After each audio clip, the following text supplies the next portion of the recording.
Welcome, my friend, and thank you for joining me tonight. You're here for another quiet journey into the past, a story whispered softly, so you can rest while history gently unfolds.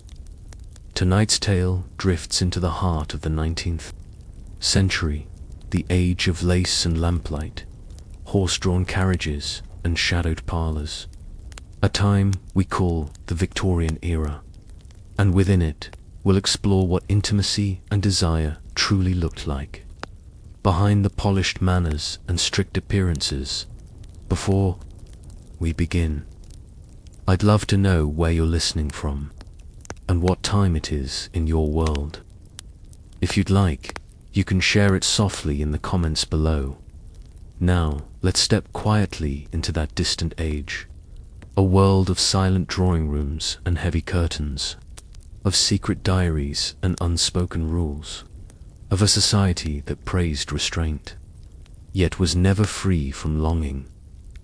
Settle in as we unfold the quiet truths of what love and closeness were really like in the Victorian era. If you stepped into Britain during the reign of Queen Victoria, the first thing you would notice was the polished surface of society. Every detail, from the way people dressed to the way they spoke, was steeped in a code of respectability. This wasn't simply about good manners, it was an unspoken agreement that the nation's moral character depended on a shared performance of propriety. The middle and upper classes in particular lived under constant pressure to be seen as upright, disciplined, and beyond reproach. This moral code did not just shape public speeches or church sermons.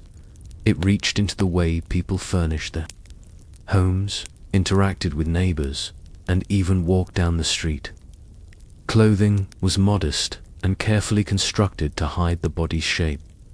Women wore long dresses with high collars, often paired with gloves and hats, while men were expected to keep their suits neat and their expressions calm. Even small lapses, a dress hem slightly too short, a laugh too loud could invite whispers about one's character. In public, conversation was carefully controlled. Certain topics were avoided entirely, and others were spoken about only in indirect, almost coded terms. The human body itself was treated with a strange mixture of reverence and suspicion. Words like leg or underwear were considered too forward.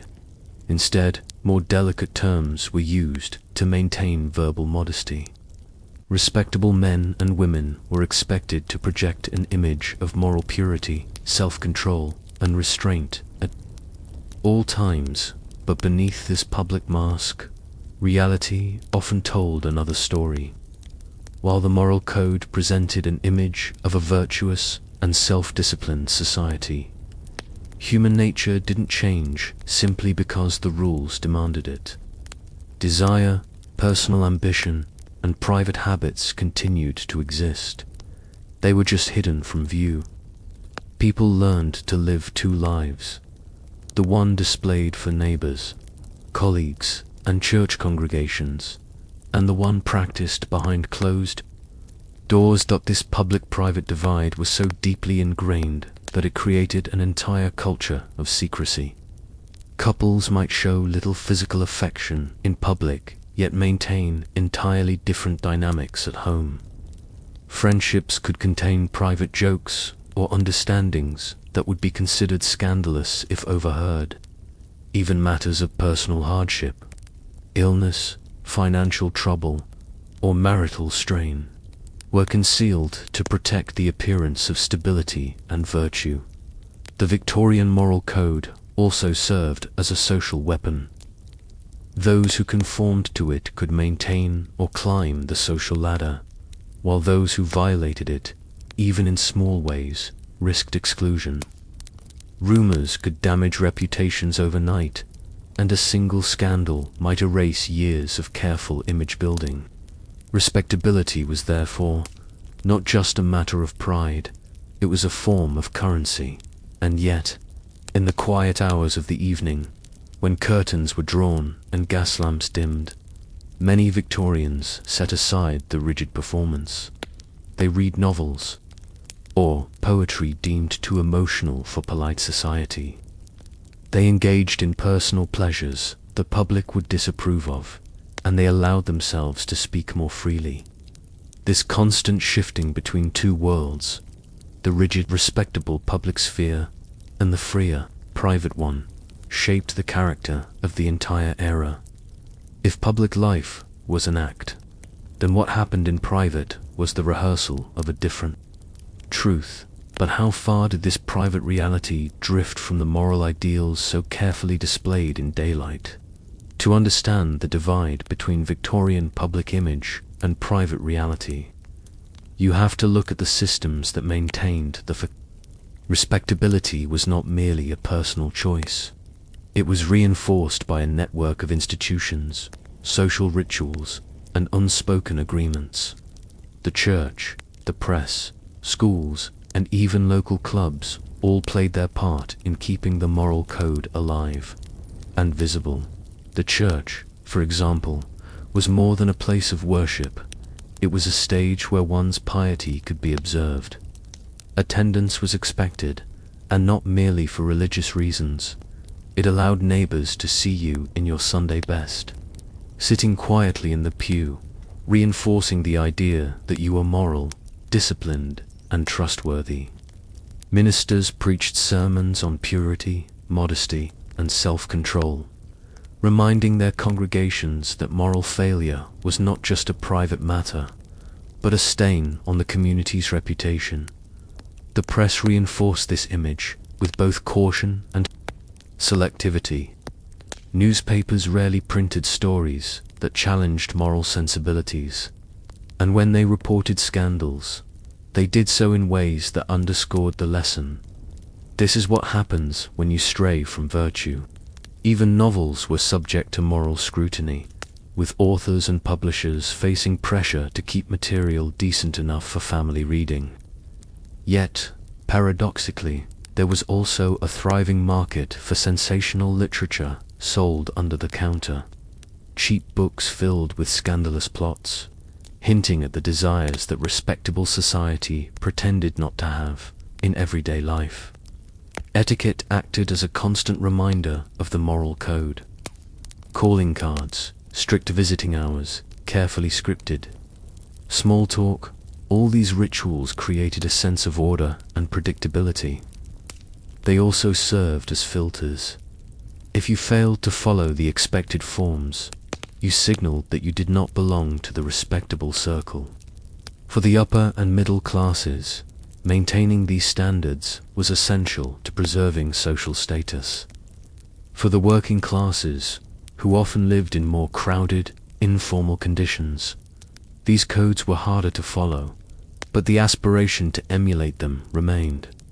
Beneath all this formality, private reality could be far messier. Servants, who moved quietly through upper-class homes, often knew far more than their employers would admit. They witnessed quarrels, overheard private conversations, and sometimes saw outright contradictions to the public image their employers projected. Yet discretion was part of their role, and gossip, though it existed, often stayed within closed networks in lower-income neighborhoods. The moral code was still acknowledged, but harder to sustain in cramped tenements where privacy was a luxury. Families shared rooms, children overheard adult matters, and neighbors knew each other's business. Yet even here, people kept up certain appearances when possible: a clean doorstep, polished shoes on Sunday, a polite nod to the landlord, because these small signs still carried weight. The result was a society where the performance of morality became second nature. People rarely questioned the necessity of the code itself, even when they broke it in private. To survive socially, you played your part, and you trusted that others were playing theirs. Still, there's a question that lingers.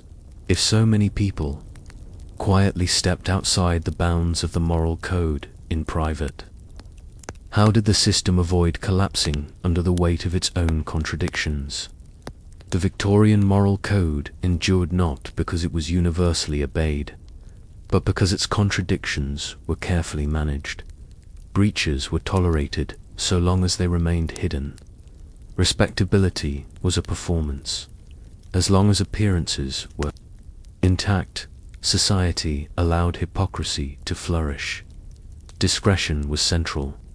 When families faced scandal, an affair, an illegitimate pregnancy, or debts, the aim was not confrontation but containment. Quick marriages, quiet exile, or discreet. Institutionalization kept problems from public view. Newspapers often protected powerful families by omitting names, ensuring the illusion of virtue remained intact. Double standards also underpinned the system. Men were granted leniency. A gentleman could frequent brothels and still be welcomed. In polite society, provided secrecy was maintained. Women, however, faced ruin from even a whisper of impropriety. Class deepened this divide. The elite could bend rules. While working-class women were destroyed by moral accusation, selective outrage reinforced the code. Scandals involving the poor or socially marginal were loudly condemned, while elite indiscretions were quietly excused. This uneven enforcement reaffirmed existing class and gender hierarchies. Still, the hypocrisy was no secret. Satirical papers, gossip, and political cartoons mocked the gap between image and reality. Novels and plays hinted at double lives, though carefully to avoid censorship. Their popularity showed people knew the truth, even as they conformed. Publicly, ultimately, the Victorian system survived because it was performed like theatre. Everyone played their part. The audience looked away from backstage, and the show gave society stability, predictable rules, orderly appearances, and a world that seemed moral, even if it was not. Though loosened by the 20th century, its legacy lingers. The instinct to polish reputations, conceal uncomfortable truths, and judge by appearances remains one of the Victorians' lasting gifts to modern life. In Victorian Britain, intimacy was not simply a private matter between two individuals. It was a social institution, and the only acceptable framework for it was marriage. To the respectable classes, physical relations outside wedlock were not merely frowned upon. They were treated as moral failings that could destroy reputations, families, and future prospects. The marriage bed was not just a place for affection or pleasure. It was first and foremost the site for reproduction and the continuation of family lineage. This strict association between intimacy and marriage was rooted in both religious and legal structures. The Church of England, as the dominant moral authority, taught that physical desire should be restrained until it could be properly expressed within marriage. Sermons and moral guides emphasized that relations between husband and wife should be dignified, modest, and primarily focused on the duty of producing children. Love was not dismissed entirely, but it was often framed as secondary to responsibility. The law supported this framework. In the eyes of Victorian legal systems, intimacy outside marriage was a moral and legal breach. For women, the consequences were particularly severe. An unmarried woman who became pregnant risked complete social ruin. She could be shunned by her family, dismissed from employment, and labeled for life as fallen. Men who engaged in similar behavior faced less public condemnation, though they might be pressured to marry the woman involved to restore respectability. Cultural customs reinforced the boundary between single and married life. Courtship was governed by strict rules. Meetings were chaperoned. Correspondence was monitored, and physical contact was kept to a minimum. Engagement was a formal public announcement that a couple's relationship had moved into the acceptable zone for eventual intimacy, but even then there were limits. A lapse in propriety before the wedding could call the couple's morals, and, by extension, their families' reputations into question. Once married, however, the couple's private life was considered their own business, provided it remained within the invisible boundaries of moral expectation. While public displays of affection were rare, a married couple was granted privacy in a way that unmarried individuals were not. The marriage certificate acted as a kind of social shield, allowing for behaviors behind closed doors that would be scandalous in any other context. This exclusivity had a paradoxical effect. While marriage was upheld as the only safe space for intimacy, it also meant that many people rushed into unions for the wrong reasons. Economic security, family pressure, and social necessity often outweighed genuine compatibility or affection. For some, the marriage bed became a place of warmth and trust. For others, it was a dutiful but distant arrangement. Yet, in every case, the institution was protected by a shared understanding.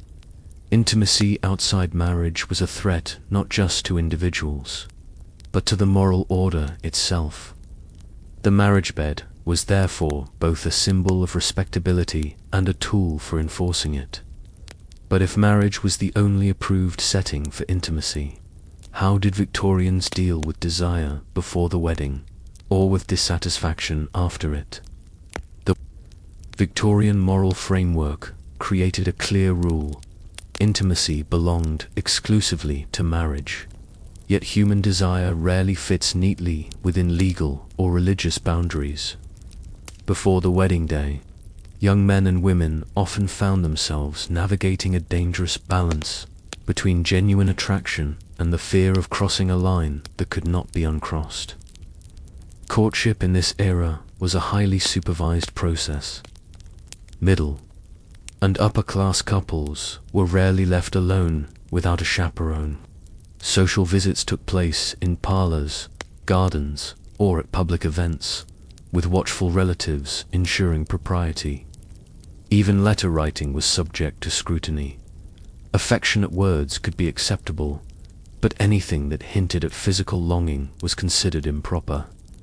The idea was to prevent temptation by keeping physical opportunities to a minimum. Despite these precautions, not every couple waited until marriage. Diaries, private correspondence, and court records reveal that breaches of the code did occur. The consequences could be devastating for women who bore the brunt of social shame.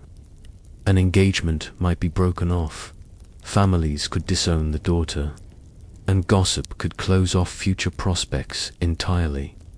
For men, the damage to reputation was often less severe, but they risked being pressured into a shotgun. Marriage to preserve appearances. For those who resisted temptation before marriage, the honeymoon marked the official transition into an accepted physical relationship. Advice books and wedding manuals of the time often offered vague or indirect guidance for newlyweds, framing intimacy in terms of duty rather than pleasure. Husbands were encouraged to be gentle and considerate, while wives were urged to submit without reluctance. As part of their role in building a respectable household, once married, couples were granted a certain privacy, but that privacy came with expectations. Marital intimacy was still viewed through the lens of reproduction, and excessive indulgence, even between husband and wife, was discouraged by some doctors and moralists. Self-restraint was considered a virtue, and many medical texts warned against overexertion in the marital bed, claiming it could sap energy, weaken the body, or distract from one's moral and professional duties. For some couples, these moral guidelines reinforced a distant or mechanical approach to intimacy. For others, they were quietly ignored, with affection and desire expressed more freely behind closed doors. Still, there was little public space for discussing dissatisfaction. A wife unhappy in her marital life had few avenues for redress. Divorce was rare, expensive, and scandalous, and separation could leave her financially vulnerable. A husband might discreetly seek satisfaction elsewhere, often in ways that the moral code condemned in theory but tolerated in practice, so long as it remained hidden. The gap between the ideal and the reality created an ongoing tension in Victorian marriage. The rules offered clear boundaries, but they did not address the complexities of human relationships. As a result, much of the emotional and physical life of a marriage was shaped in silence, negotiated privately without public acknowledgement. And so, the question remained, when the moral code was breached within the safety of marriage itself, through neglect, infidelity, or hidden desire, how did Victorians reconcile the sanctity of the institution with the flaws of the people inside it? When the moral boundaries of marriage were crossed, Victorian society responded not by questioning the institution but by reinforcing it. Marriage was seen as the cornerstone of moral life, so its failings had to be managed discreetly. To admit its flaws risked undermining the very foundation of social order. Private problems were therefore kept within the home. If they became visible, families intervened to contain them. A husband's affairs might be tolerated if discreet, while a wife's dissatisfaction was dismissed as duty neglected. Issues of intimacy, strained or absent, were rarely addressed openly. The prevailing counsel was endurance, patience, and preservation of appearances. The law reflected this conservatism. Before the Matrimonial Causes Act of 1857, divorce required a private act of Parliament, prohibitively costly and humiliating. Even afterward, the terms were unequal. Men could divorce for adultery alone, while women had to prove adultery plus cruelty, desertion, or another serious wrong. Male failings were more easily excused, female failings far less so. Religion reinforced endurance. The Church of England preached marriage as sacred, lifelong, and God-ordained. Clergy urged forgiveness, presenting reconciliation as a moral victory. Thus, even profoundly unhappy unions were held together by spiritual and social pressure. Class status deepened these expectations.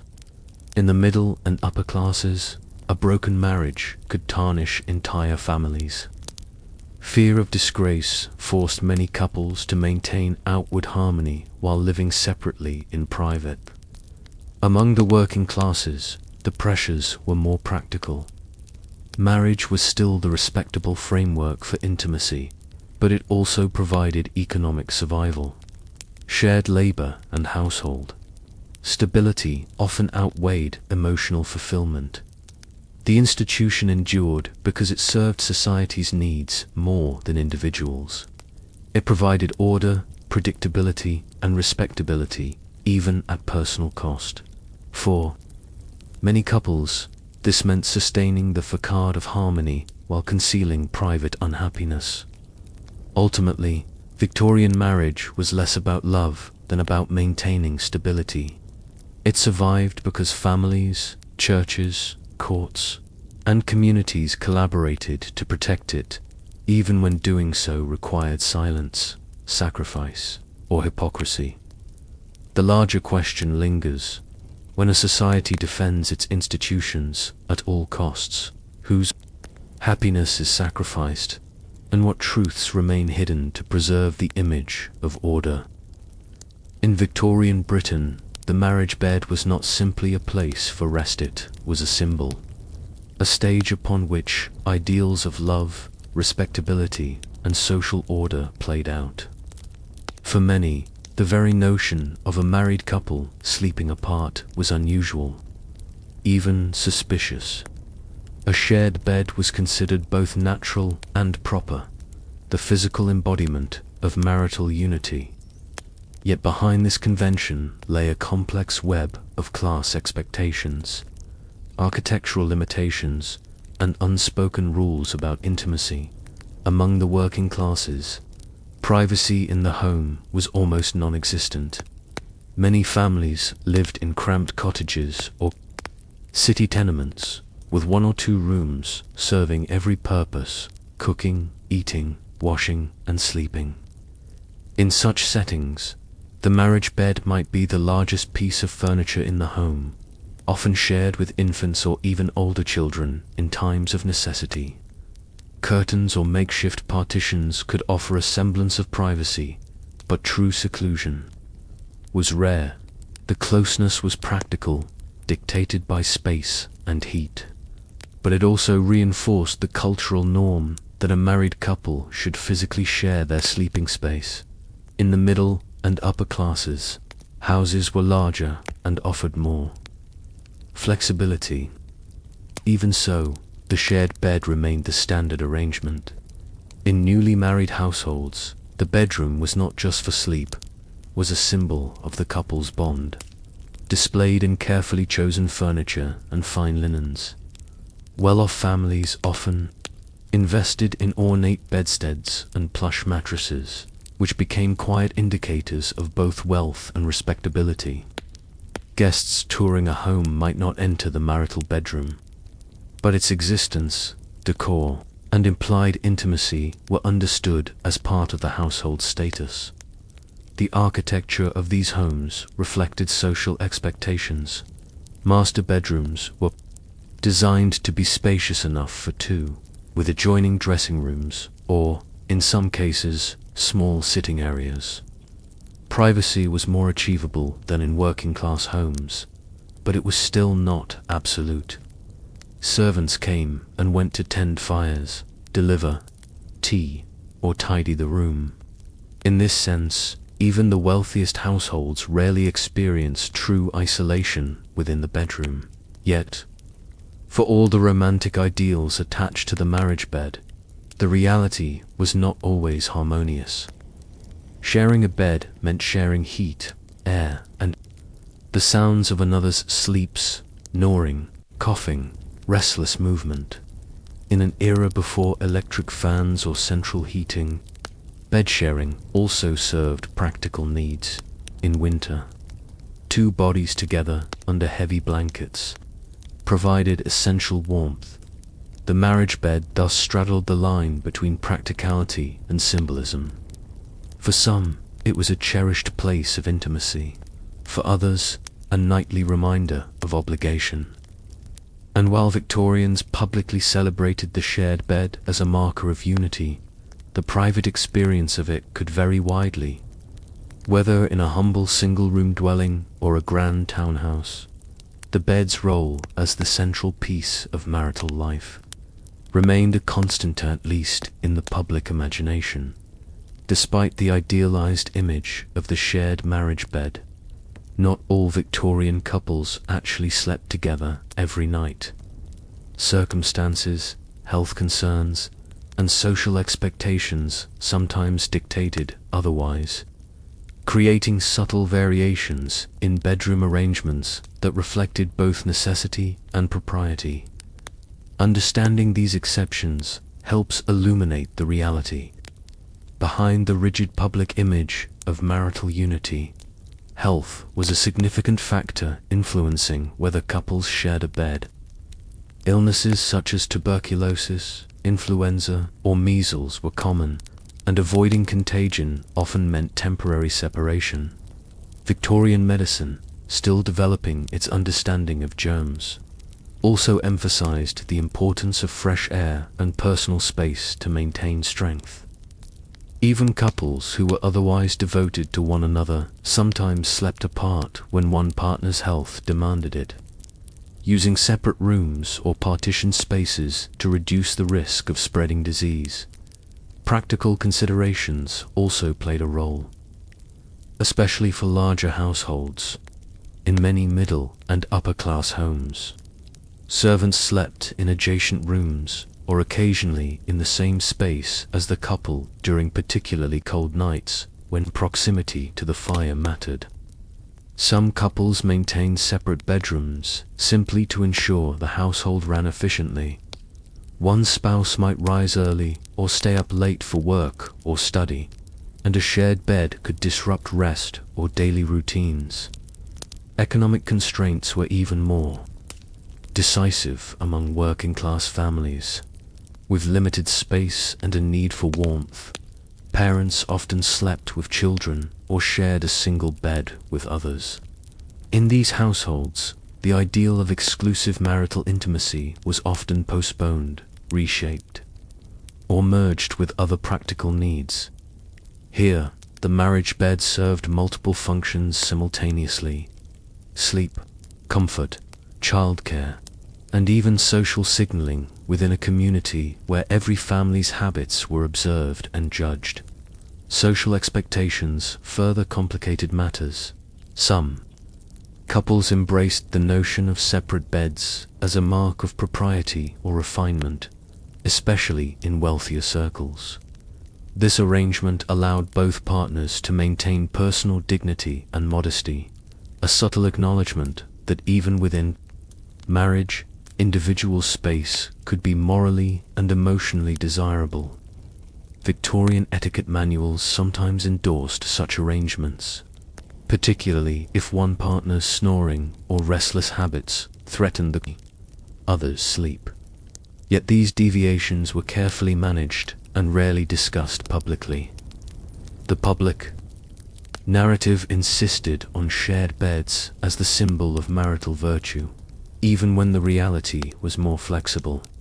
Couples might negotiate arrangements quietly, maintaining appearances during the day while accommodating their private needs at night. This delicate balance between expectation and experience reflected a broader Victorian tendency. Appearances mattered more than absolute adherence, and the social performance of marriage could coexist with a variety of private practices. Even when couples slept apart temporarily or permanently, the marriage bed retained its symbolic weight. It remained the acknowledged center of domestic life, the site where intimacy, duty, and social respectability converged. And it was always understood that, in theory if not always in practice, the bed represented a unity that society expected every couple to uphold. So, if the bed was both practical and symbolic, how did couples reconcile their private habits with the moral and emotional expectations imposed by family, community, and culture? By the end of the Victorian era, the marriage bed had become more than a piece of furniture. It was a moral stage upon which the values, expectations, and contradictions of society were enacted. Even when couples slept apart for health, practical, or personal reasons, the shared bed remained a potent symbol of marital unity, virtue, and respectability. It was an emblem of the social contract that defined intimacy, domestic order, and propriety for middle and upper-class couples. The bedroom was carefully curated to reflect moral and aesthetic ideals. The bed, often a grand four-poster with heavy drapes, signaled not only the couple's wealth, but their adherence to societal norms. Curtains were drawn at night, shielding private acts from prying eyes, but they also served a symbolic purpose. What happened within those folds was both permitted and regulated by marriage itself. The bed represented a controlled space where desire, duty, and discretion converged. Privacy, in this context, was never absolute. Servants came and went, children occasionally intruded, and the household was always aware of routines and rhythms. Yet even partial seclusion allowed couples to negotiate intimacy according to their own needs, desires, and comfort levels. Within the confines of the bedroom, Couples explored the delicate balance between social expectation and personal satisfaction, all while maintaining the outward appearance demanded by the moral code. For working-class families, the marriage bed played a dual role. It was both a practical necessity and a moral marker. Space constraints meant that beds were shared with children or other household members, yet the concept of a designated marital space remained important. Even in the most crowded homes, a corner of a room or a separate mattress could carry symbolic significance, marking the couple's union as a socially sanctioned site of intimacy. The bed also functioned as a tool for social education. Children growing up in the household observed rituals surrounding sleep, modesty, and privacy, absorbing lessons about propriety and moral boundaries. In this way, the marriage bed extended its influence beyond the couple, shaping broader social norms and reinforcing the Victorian belief that respectability began at home. Yet, beneath the symbolism, reality often diverged from the ideal. Discomfort, snoring, illness, and disagreements made the bed a site of both connection and challenge. Couples navigated compromise and adaptation, balancing societal ideals with the demands of daily life. The shared bed was as much a stage for negotiation and understanding as it was a marker of virtue. Ultimately, the marriage bed illustrates the enduring tension at the heart of Victorian intimacy, between public expectation and private experience, between moral ideals and human needs. It was a space that demanded performance, but it also allowed for quiet negotiation, subtle rebellion, and personal expression. Even today, its legacy lingers in how we understand privacy, partnership, and the spaces we share with those closest to us. The question remains, if the bed was both a symbol and a site of reality, how much of Victorian intimacy existed for social performance, and how much reflected genuine connection between spouses? In Victorian Britain, sex was not merely a private matter of desire or marital duty, was viewed through a medical lens that framed intimacy as a balance of energy, health, and morality. Doctors, pamphleteers, and moralists often spoke of the human body as a reservoir of vital energy, a finite resource that had to be conserved, managed, and directed carefully. Every act of sexual activity, for men and women alike, was thought to draw from this store, influencing physical strength, mental clarity, and moral standing. The concept of vital energy, or vital force, was rooted in centuries of medical theory stretching back to Galen and early humoral ideas. Victorians believed that the body produced essential fluid sperm for men, menstrual or reproductive vitality for women, which were intimately tied to overall health. Loss of these fluids, particularly through excessive sexual activity, masturbation, or nocturnal emissions, was thought to weaken the body, cause nervous disorders, and even shorten life. Men were warned that overindulgence could lead to fatigue, poor memory, or physical decay, while women were cautioned that too much intimacy could damage their delicate constitutions, undermine fertility, or lead to hysteria. Medical guides of the era often presented elaborate advice on how to preserve this vital energy. Diet, exercise, and sleep were emphasized as crucial to maintaining strength, but regulation of sexual activity was paramount. Married couples were encouraged to approach intimacy as a measured duty rather than a source of pleasure. Doctors advised moderation, recommending that sexual acts occur only at intervals thought appropriate for preserving health, and that excessive passion be restrained. These medical beliefs intersected with moral instruction. Physicians frequently aligned bodily health with ethical behavior, suggesting that self-control and sexual restraint were both medically and morally virtuous. Masturbation, for example, was widely condemned not only as a moral failing but as a medical hazard capable of wasting vital energy and causing insanity.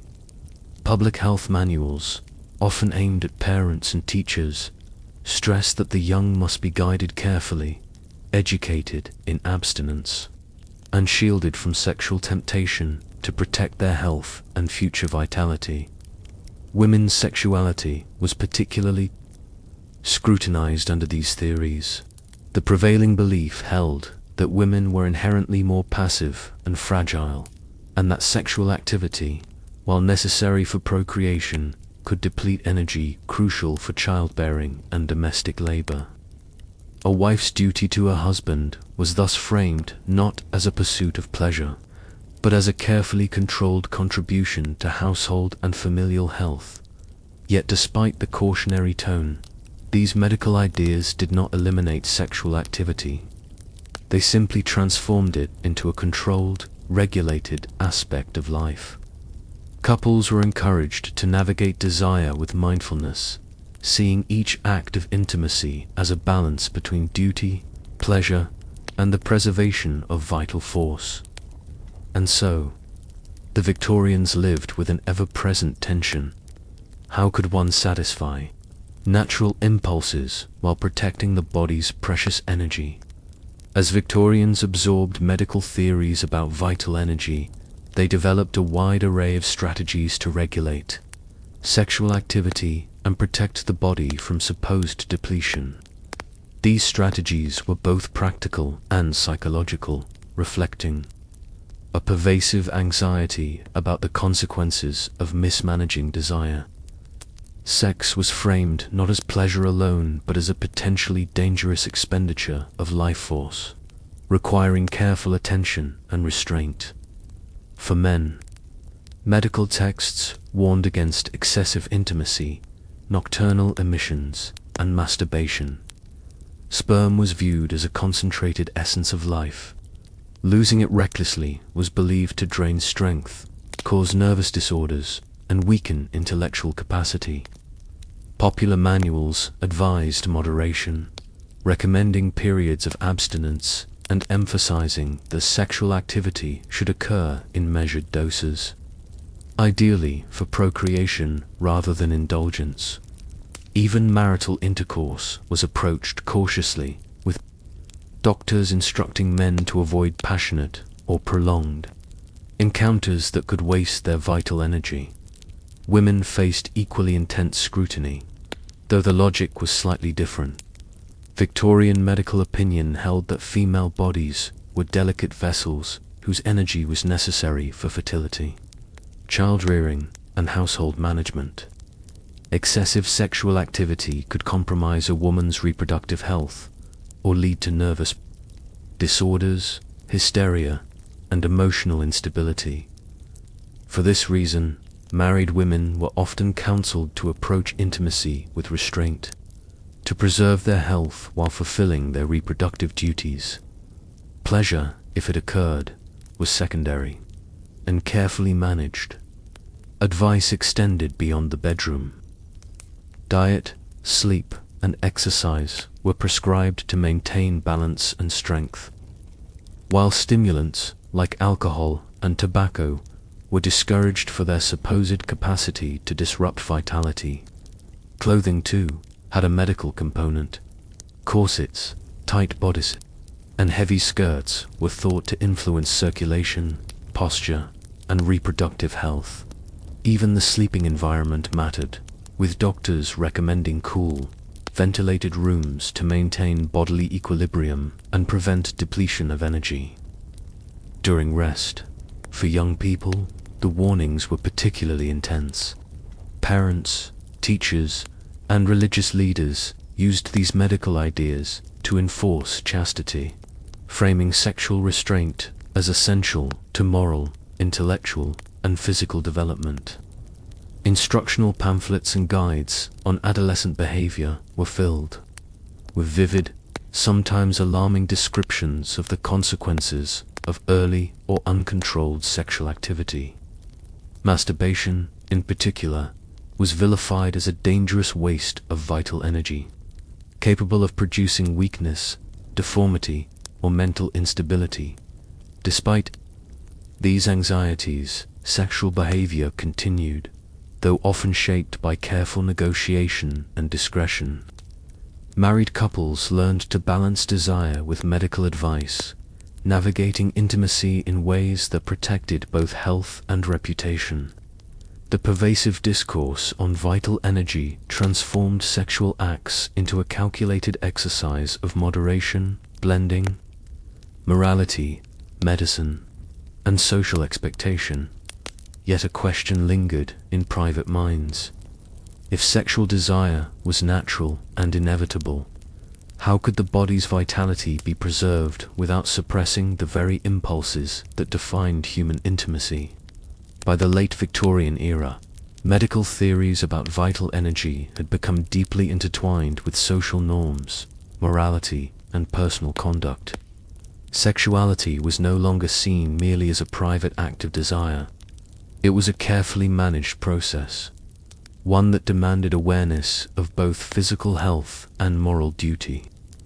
The idea that vital energy could be lost, depleted, or misused placed enormous psychological pressure on individuals, shaping behaviors, marriages, and daily routines across the classes. Doctors, pamphleteers, and etiquette guides reinforced the notion that sexual activity was inherently risky if unregulated.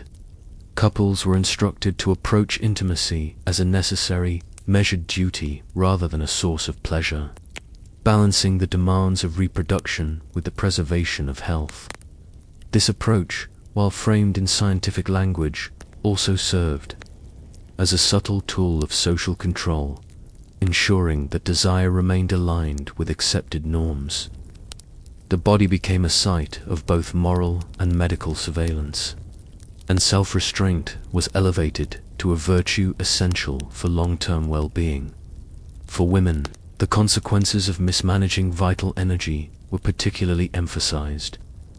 Victorian physicians warned that overindulgence could weaken the body, threaten fertility, or cause hysteria. These warnings were internalized as social expectations.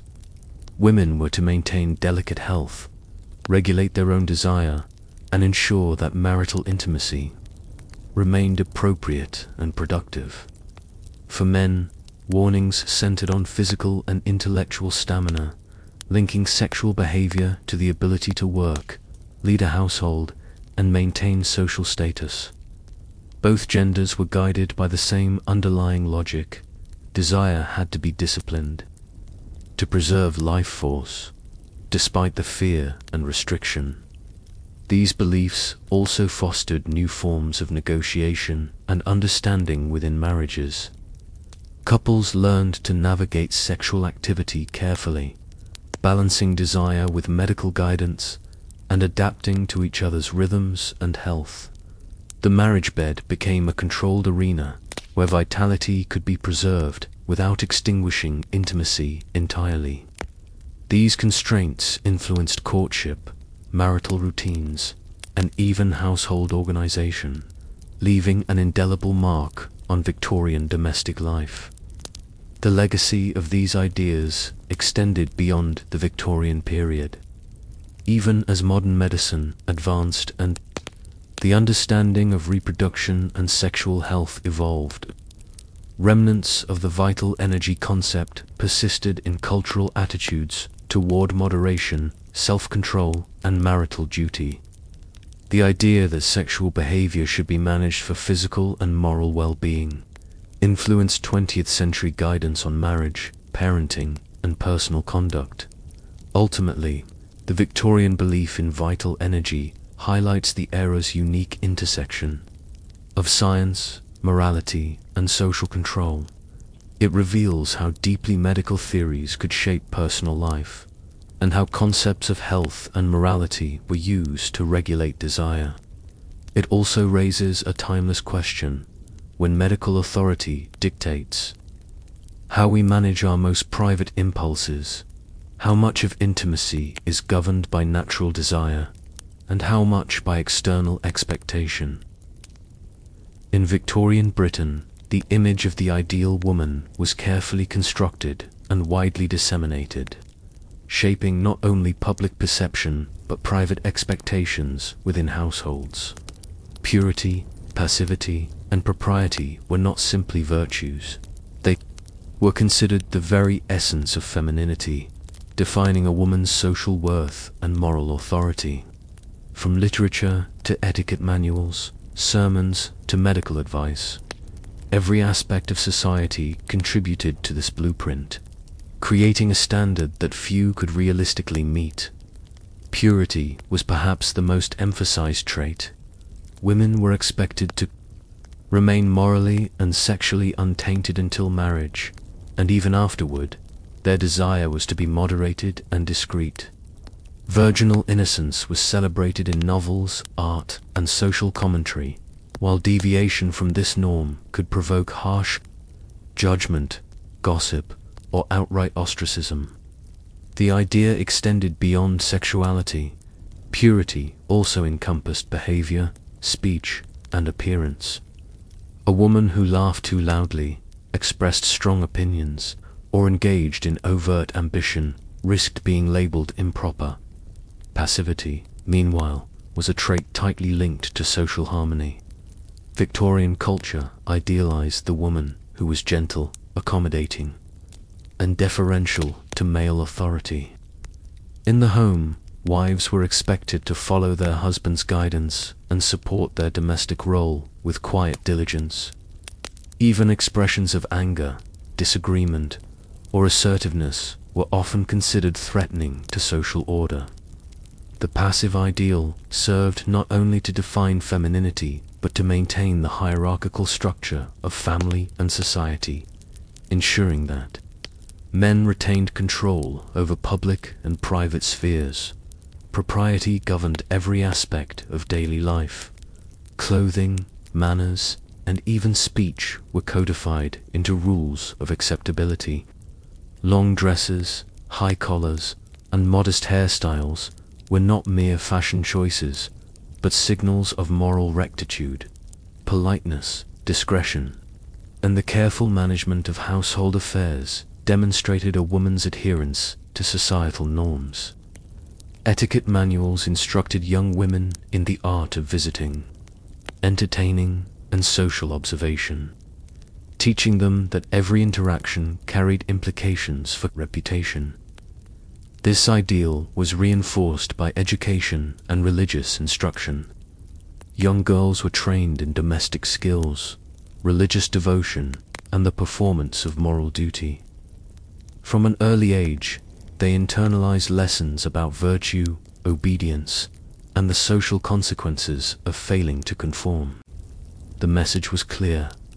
A woman's value rested not in her intellect or independence, but in her ability to embody the idealized traits that society demanded.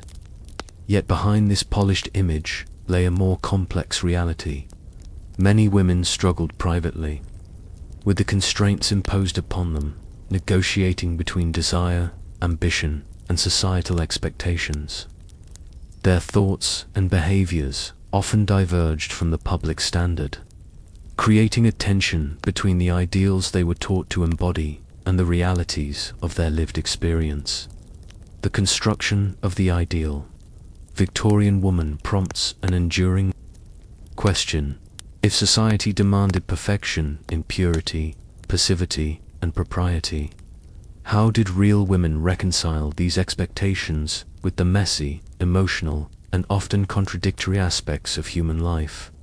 While society celebrated the ideal Victorian woman as the embodiment of purity, passivity, and propriety, the private lives of women often told a more nuanced story.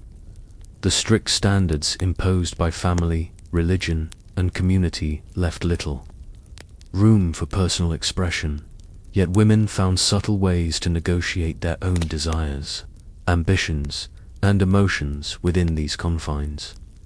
Sexuality was one of the most tightly regulated aspects of a woman's life.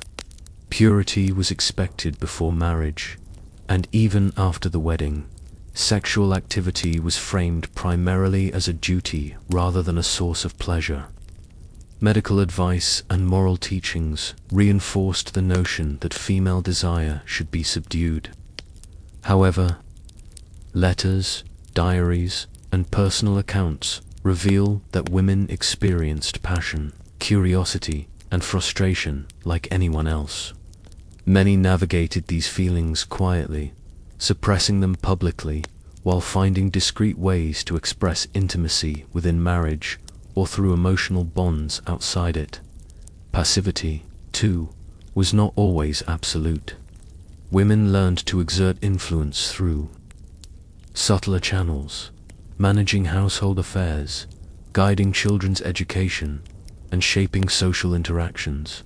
By mastering etiquette, conversation, and domestic skills, a woman could subtly steer family and community life while maintaining the appearance of compliance. Even in marriage, where obedience to a husband's authority was expected, women developed strategies to negotiate decisions, manage finances, and advocate for their children, all while preserving their public image of docility. Propriety dictated every outward action, from clothing and speech to leisure activities and social engagement. However, women often cultivated private spaces where they could relax these strictures. Reading novels deemed too risky for public display, writing personal letters, or confiding in close friends allowed women to explore thoughts and feelings that society sought to suppress. These private acts became a quiet counterbalance to the rigid expectations of daily life, enabling women to assert agency without attracting scandal. The tension between public ideal and private reality was further complicated by class. Upper-class women had greater access to education and social freedom, allowing more subtle forms of autonomy, but were under intense scrutiny from peers and the press. Working-class women faced fewer social observers, but had harsher practical constraints, balancing labor, household responsibilities, and childcare while adhering to moral expectations. In both cases, women learned to perform the ideal while negotiating the demands of daily survival and personal desire. These private negotiations reveal that the ideal Victorian woman existed as both a social construct and a lived experience. The public image emphasized perfection, but the reality was that women constantly adapted to reconcile societal pressures with their own needs and aspirations. In doing so, they maintained the moral order while also asserting a quiet, often invisible form of autonomy. Yet this raises an enduring question. If the ideal was largely a performance, how much of Victorian femininity reflected true identity? And how much was shaped by the necessity of survival within an unforgiving moral framework? The pursuit of the ideal Victorian woman, pure, passive, and proper, carried significant personal and social consequences. Those who adhered to the standard were celebrated as paragons of virtue, their reputations intact and their families' honor enhanced. Yet for many, the relentless pressure to conform created inner tension, emotional strain, and, in some cases, long-term psychological effects. The divide between public image and private reality shaped not only individual lives, but the social fabric of the era itself. Women who struggled to meet these standards often faced subtle but powerful forms of social discipline. Gossip, ostracism, and moral censure could follow a misstep as minor as laughing too loudly in public or expressing a personal opinion that challenged male authority. For unmarried women, sexual missteps could result in permanent stigma and exclusion from respectable society. Married women, while somewhat shielded by the legal and social framework of their households, risked being judged for perceived impropriety, for failing to display sufficient passivity, or for being insufficiently devoted to domestic duties. This constant scrutiny shaped private life. Diaries, letters, and memoirs reveal that many women experienced anxiety, frustration, and dissatisfaction, even when outwardly conforming to societal expectations. Sexual desire, ambition, and intellectual curiosity were often relegated to hidden corners of life, expressed only in private or through discreet channels. For some, the suppression of these natural impulses became a source of tension within marriages, creating emotional distance between spouses. Others developed coping strategies, finding small outlets for autonomy in household management, friendships, and private study. At the same time, the performance of the ideal offered certain forms of agency. By mastering the codes of purity, propriety, and passivity, women could navigate social hierarchies, influence family decisions, and protect themselves within a rigid moral structure. Knowledge of etiquette and social expectations became a tool of subtle negotiation, allowing women to wield influence while maintaining the outward appearance of compliance. In this way, the ideal was not only a limitation, but also a framework for exercising careful, strategic autonomy. The long-term impact of these societal ideals extended beyond the Victorian period. Expectations of feminine purity and propriety influenced early 20th century debates on women's rights, education, and sexual morality. They left a legacy of internalized standards, shaping perceptions of female behavior, desire, and agency for generations to come. Ultimately, the ideal Victorian woman illustrates the tension between societal expectation and individual reality. While she was celebrated as a symbol of virtue and moral stability, the lived experience behind the image was far more complex, full of negotiation, suppression, and quiet assertion. And so, the enduring question remains: when an ideal demands perfection in every action and thought, how much of human life is devoted to authentic experience, and how much is a careful performance designed to satisfy the expectations of others? In Victorian Britain, public morality insisted on sexual restraint, chastity, and marital fidelity. Yet beneath this austere surface lay a thriving hidden economy of sexual services. Prostitution was both widely condemned and quietly tolerated, reflecting the stark contrast between public ideals and private desires. Far from being marginal, this underground network played a crucial role in urban life, supplying sexual access for men who were otherwise constrained by the era's rigid moral codes. The demand for sexual services was driven by multiple factors: young men away from home, laborers living in crowded tenements, and wealthy gentlemen navigating a socially restrictive landscape all sought outlets for sexual desire, while marriage and intimacy were framed as the only socially acceptable spaces for sexual expression. The reality of urban life meant that many men relied on paid companionship. Prostitution filled this gap, offering a controlled, commercialized, and discreet way to satisfy impulses that could not be openly acknowledged. Victorian society's approach to prostitution was deeply ambivalent. On one hand, women engaged in sex work were harshly judged, considered morally corrupt and socially dangerous. They were often marginalized, facing legal penalties, social ostracism, and severe stigma. On the other hand, the existence of the profession was widely accepted as an inevitably necessary outlet for male desire that preserved the sanctity of marriage and female virtue. Authorities often tolerated brothels and street work as a means of maintaining social order, policing behavior rather than eradicating the practice. The structure of the hidden economy was complex. Brothels ranged from discreet, upscale establishments, catering to the wealthy, to cramped, squalid houses in working-class districts. Street-based sex work was common in urban centers like London, Manchester, and Liverpool, with women negotiating services in alleys, markets, and near transportation hubs. Payment varied widely, often reflecting class distinctions. A gentleman could pay handsomely for privacy and discretion, while working-class men relied on cheaper arrangements. Medical and legal discourse also intersected with this economy.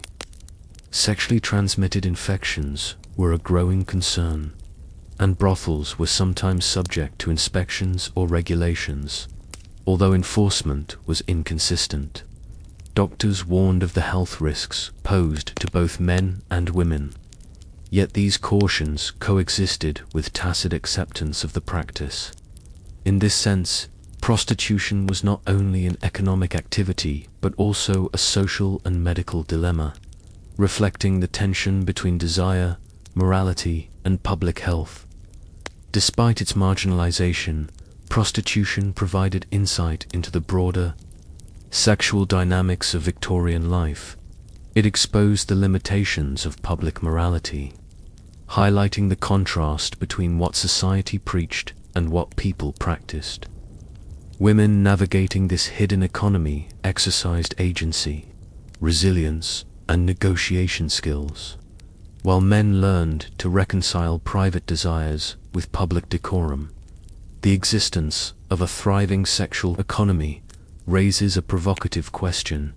If the public ideal demanded purity and restraint, what does the hidden reliance on prostitution reveal about the true nature of Victorian desire, and how society managed the contradictions between morality and human impulse?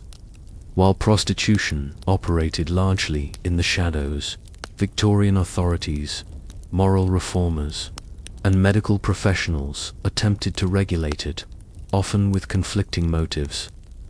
The hidden sexual economy was tolerated only as long as it remained discreet and contained. Otherwise, it threatened the moral fabric that society claimed to uphold. Women involved in sex work navigated a perilous landscape, balancing the need for income with the risks of legal trouble, social ostracism, and disease.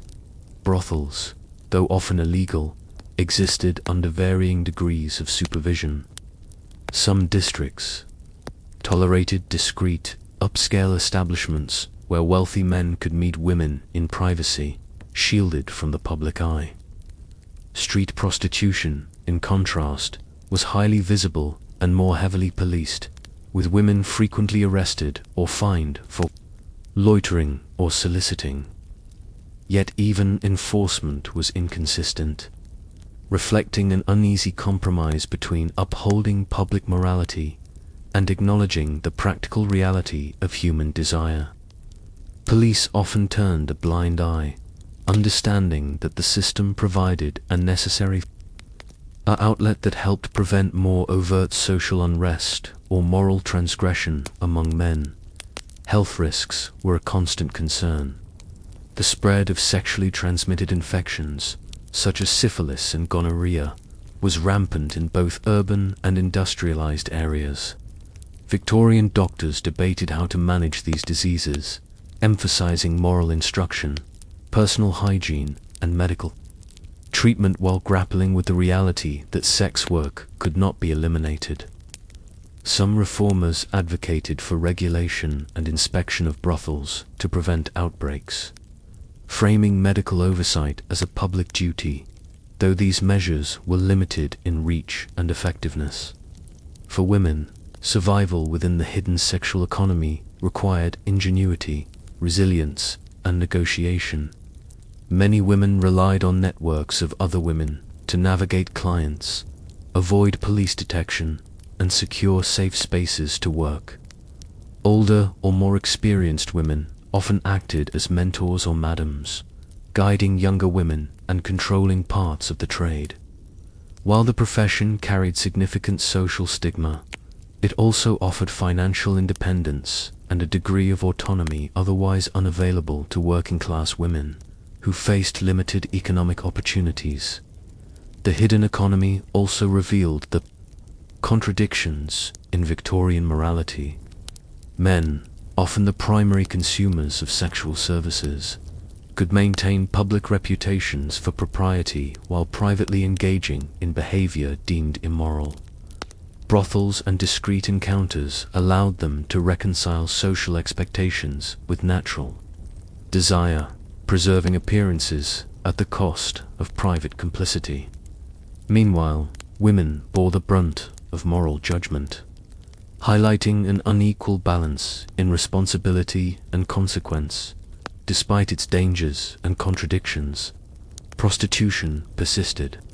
As a structured and adaptable institution, it was shaped by necessity, social constraints, and human behavior, providing a lens through which to understand the complex realities of Victorian sexuality. This raises a critical question. In a society that publicly condemned sexual activity outside marriage, how did the hidden economy influence notions of morality, agency, and survival for both women and men? Prostitution in Victorian Britain existed in the tension between necessity, morality, and social perception. While public discourse condemned it as immoral, the hidden economy was a vital part of urban life, revealing much about the contradictions inherent in Victorian sexuality and society. For both men and women, the consequences of participation extended beyond economics, touching on reputation, health, and emotional survival. For women, engaging in sex work was a dangerous path fraught with social peril. Stigma was constant. Once labeled a prostitute, a woman could be excluded from respectable society, lose access to familial support, and face the risk of legal prosecution. Yet, for many, it was a pragmatic choice, a means of financial survival in a society offering few alternatives. Women exercised agency within this constrained space, managing clients, negotiating fees, and creating networks of protection and support. Their lives were often a delicate balance of risk and strategy, navigating societal condemnation while asserting personal autonomy. Men too were affected, though differently. Engagement with the hidden sexual economy allowed them to satisfy desires that Victorian morality officially condemned. Brothels and discreet encounters provided a controlled environment where social appearances could be maintained, enabling men to reconcile public propriety with private impulses. However, these interactions were not without consequence. Sexually transmitted infections, financial expenditure, and the constant risk of scandal were ever present, making the hidden economy a realm of negotiation between desire and danger. The hidden economy also shaped urban culture and class relations. Wealthier men could access private, upscale services that shielded them from observation, while working-class men relied on street-based arrangements, often subject to policing and public scrutiny. Women in prostitution were predominantly from lower socioeconomic backgrounds, highlighting the intersection of poverty, gender, and social vulnerability. The system reinforced existing inequalities while revealing a stark reality. Desire could not be legislated away, and human behavior often defied the rigid moral codes imposed by society. Despite its moral condemnation, the hidden sexual economy had a stabilizing effect on Victorian society by providing an outlet for male desire outside marriage. It arguably helped maintain the public ideal of female purity and marital fidelity. It allowed the broader population to navigate the tension between natural impulses and social expectation, creating a tacit acknowledgement that morality was often a performance shaped by necessity and discretion. Ultimately, the story of prostitution and the hidden sex economy illustrates the complex interplay of morality, economics, and human desire. It exposes the contradictions of a society that demanded strict public adherence to virtue while privately relying on the very behaviors it condemned. And it leaves a lingering question: if society's survival depended in part on a concealed economy that violated its own moral codes, how much of Victorian virtue was genuine, and how much was a careful, socially sanctioned illusion? In Victorian Britain, religion was one of the most powerful forces shaping ideas about sexuality, dictating not only what was morally acceptable, but also how individuals understood desire, duty, and personal restraint. From the pulpit to the home, religious teachings framed sex as both a divine gift and a potential moral hazard, demanding that it be channeled exclusively within the confines of marriage. Ministers, catechists, and religious pamphlets reinforced the idea that sexual conduct was not merely a personal choice, but a matter of spiritual responsibility. Marriage was considered the only morally sanctioned space for sexual activity. Clergy emphasized that intimacy outside wedlock was sinful, capable of jeopardizing both the soul and the social standing of the individual. Sermons often portrayed temptation as a constant threat, warning congregants of the consequences of succumbing to lust. For men, indulgence in extramarital desire risked not only moral degradation, but social disgrace. For women, even a minor perceived deviation could result in lifelong stigma, familial dishonor, and exclusion from community networks. Religious authorities also addressed the internal dimension of sexuality. Thoughts, imagination, and feelings were as morally significant as actions. The Victorians believed that unchecked desire, even in the form of fantasy, could corrupt the soul, encouraging young men and women to practice strict self-discipline. Journals and conduct manuals reinforced this belief, urging individuals to cultivate purity of mind alongside physical chastity. Women were especially targeted, instructed to suppress curiosity, modestly regulate emotions, and embrace a passive ideal aligned with both domestic duty and spiritual virtue. Education in religious doctrine extended into daily life. Sunday schools, family devotions, and religious literature all conveyed consistent messages about the sanctity of marriage and the dangers of sexual transgression. Children were taught early that sexual activity outside the approved bounds of wedlock was sinful, not just socially improper. Moral instruction was intertwined with religious authority, creating a pervasive system where spiritual guidance, social expectation, and personal behavior reinforced one another at the same time. Religion provided frameworks for understanding natural desire in a socially acceptable way. Within marriage, sex was presented as a moral duty that could strengthen the bond between husband and wife, facilitate procreation, and align human action with divine will. This dual framing prohibition outside marriage, duty within a complex moral landscape where sexuality was never purely personal, always mediated by divine, societal, and cultural expectation. Yet beneath the sermons and manuals, questions lingered in private minds. How could natural human desire be fully reconciled with the rigid rules imposed by religious doctrine? And how did couples navigate the tension between divine instruction, social expectation, and personal longing in the intimate spaces of their own homes. Religion in Victorian Britain did more than dictate moral codes. It structured daily life, providing rituals, routines, and frameworks for regulating sexual conduct. Couples were taught that sexual activity was both a sacred duty and a potential source of moral peril. Marriage was presented as the divinely ordained space where desire could be expressed responsibly, blending physical intimacy with spiritual obligation. Within this framework, discipline, timing, and propriety were central.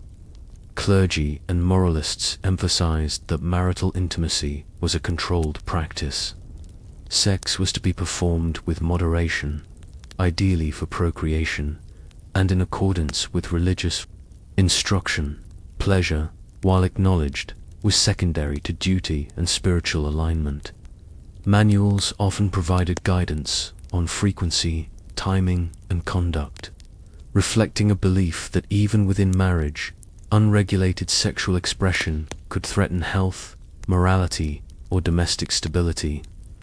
Couples were thus trained to approach intimacy with mindfulness, reinforcing the idea that desire required management and reflection.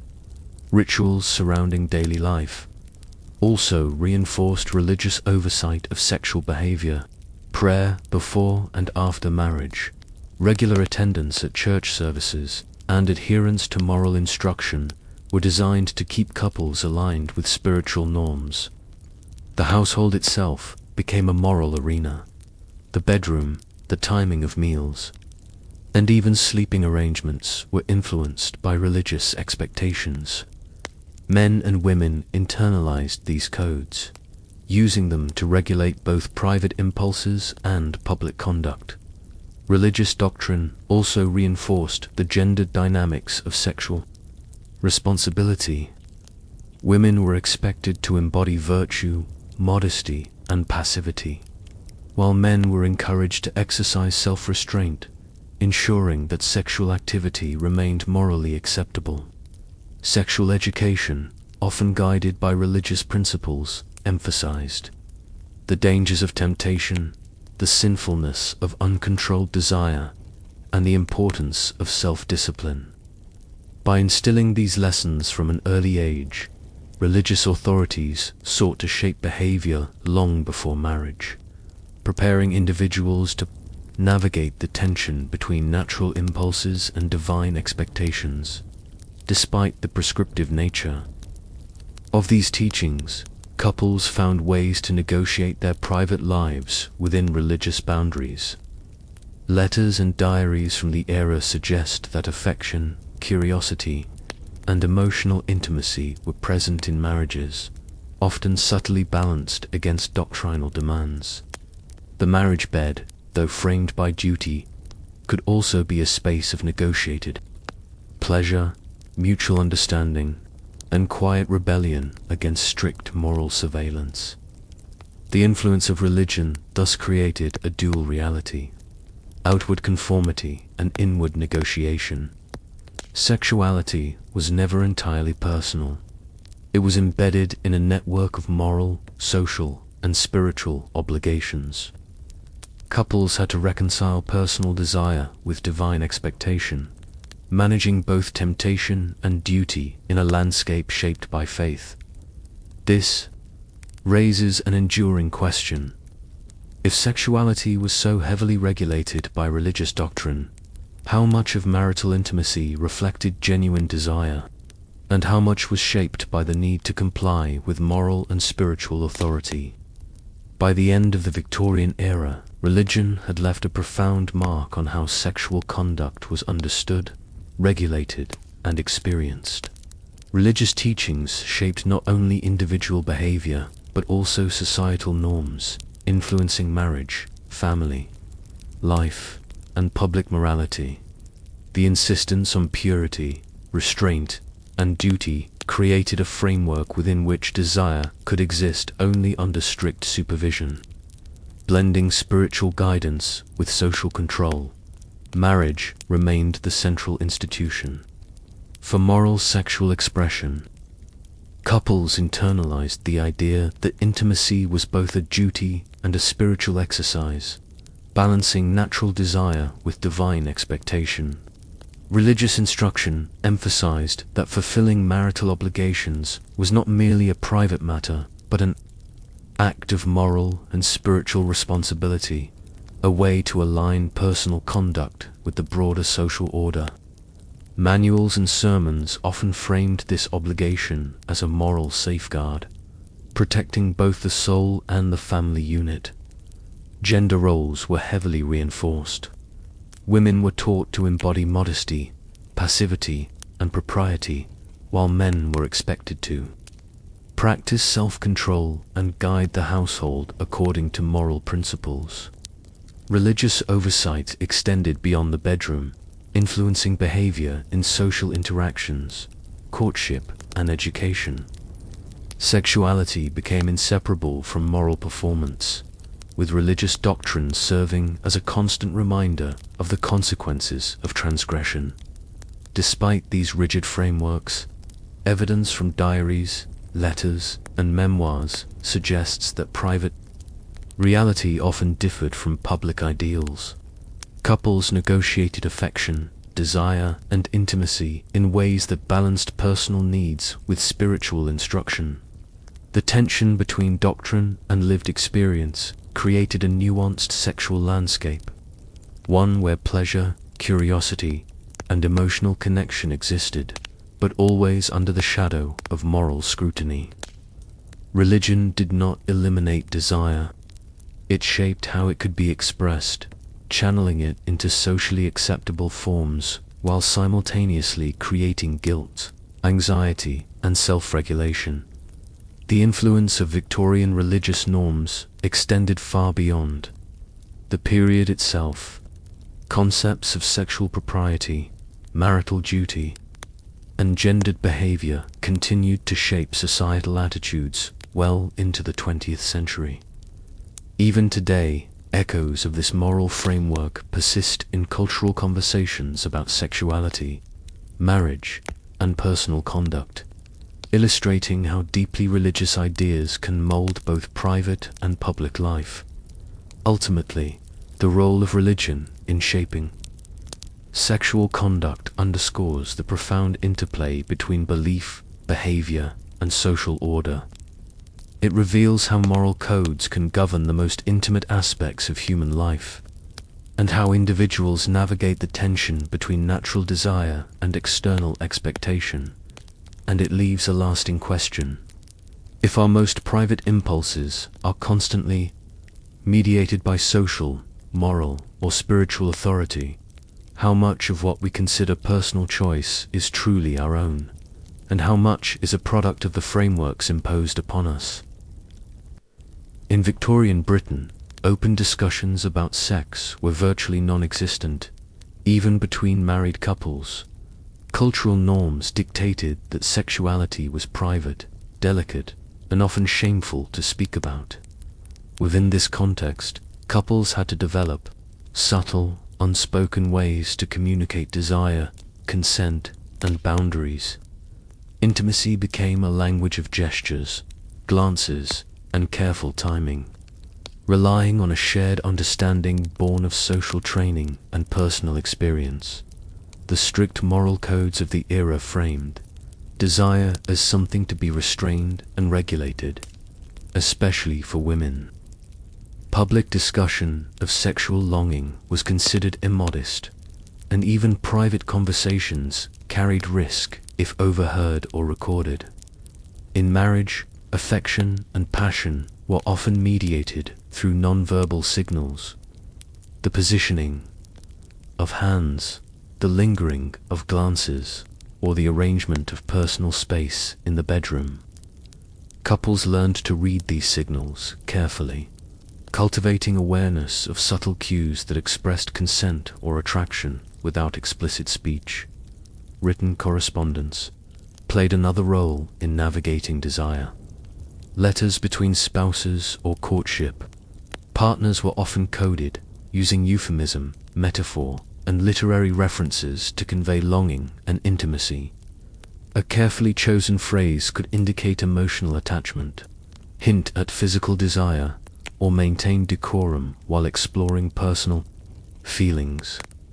This indirect communication required intelligence, cultural literacy, and trust, as misinterpretation could lead to embarrassment or even moral censure.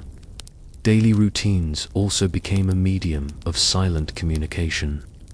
Shared activities such as walking, reading together, or tending to household tasks provided opportunities for closeness without transgressing moral boundaries.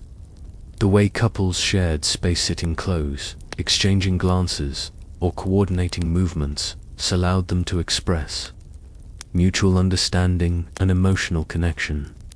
Even small gestures, like preparing a partner's favorite meal or attending to a minor need, were imbued with significance, serving as demonstrations of care, attention, and subtle intimacy. The reliance on nonverbal communication also reflected the era's obsession with propriety and self-control. Desire was to be managed, expressed only within socially sanctioned boundaries, and carefully balanced against moral and religious expectations. Couples adapted, creating an intricate system of silent negotiation that allowed them to fulfill emotional and physical needs while preserving reputation and decorum. Yet this system was not without tension. Misreading signals could result in frustration, missed opportunity, or misunderstanding. The constant need for discretion shaped not only sexual intimacy but also the emotional life of the household, requiring vigilance, patience, and creativity. It was a delicate dance, balancing private desire against the ever-watchful eyes of society. This intricate web of silent communication prompts a reflection. In a world where speaking of desire was forbidden, how deeply did nonverbal cues shape emotional and physical intimacy? And what does this reveal about the resilience of human connection under strict social constraints? In the private sphere of Victorian homes, couples developed elaborate systems of silent communication to navigate desire while respecting societal expectations. These systems went beyond fleeting glances or subtle gestures, evolving into a form of coded behavior and domestic ritual that allowed intimacy to flourish under the strict constraints of propriety. By observing these codes, couples could express affection, negotiate consent, and maintain emotional closeness without violating the moral standards of the era. One of the most common methods was the use of everyday routines as signals. Tasks, like arranging the household, preparing meals, or attending to personal needs, became opportunities for couples to convey care and attention. A wife might subtly signal openness or affection through the thoughtful arrangement of the bedroom or the choice of clothing, while a husband could reciprocate through small gestures of attentiveness, such as taking time to assist in domestic chores or offering thoughtful words during shared activities. These seemingly mundane interactions carried layers of meaning, serving as a safe conduit for desire and emotional connection. Written communication also played a pivotal role. Letters and notes often employed indirect language to maintain decorum, while expressing longing. Euphemisms, literary allusions, and veiled references allowed couples to discuss sensitive matters without risking social censure. For example, a phrase about enjoying the evening together could carry multiple levels of meaning, understood fully only by the recipient. This subtlety reinforced intimacy, demanding attentiveness and cultural literacy to decode the intended message. Religious and social training further shaped these interactions.